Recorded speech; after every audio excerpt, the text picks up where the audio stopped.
miksuoti galima praktiškai viską.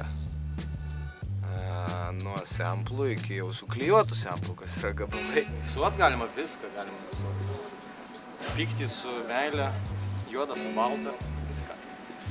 Viskas susimiksuoja tavo galvoje ir gaunasi versija. Visi garsai, vaizdai ir visa kita.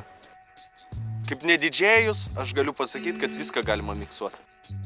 Gabalas gali turėti dvi versijas – originalią ir remiksuotą. Jeigu geras gabalas, tai jis turi turėti daugiau negu vieną versiją. Galim dar vieną versiją pafilmuoti. Begalybė.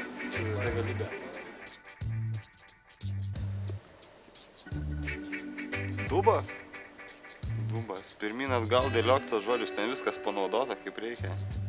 Blema, turi būti labai daug garso, kad visas šitas žodžių kratinys įgautų vieną kūną. Mes jį paimam, apdirbam, uždedam reverbą, uždedam delėjaus ir tada gaunasi, man atrodo, kažkas gražaus. Skamba kaip neblogas tūsas, trūksta kelių žodžių. Arba copy-paste, gal tas nelabai man kažkaip patinka.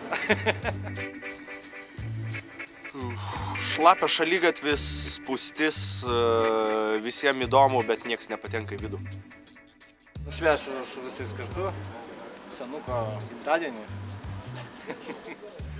Paimsim tortą, paimsim žvakių ir švęsim to žmogaus, kuris viską pradėjo gimtadienį. Dabo dieną, Kinktebio gimtadienį. Švęsiu savo būsimą ir visus praėjusius.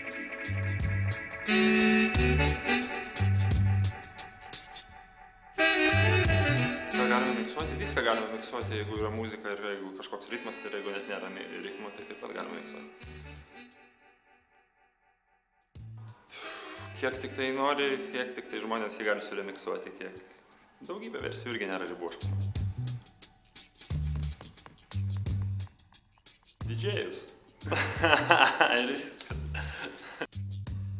Osborno gimtadienis, žinau.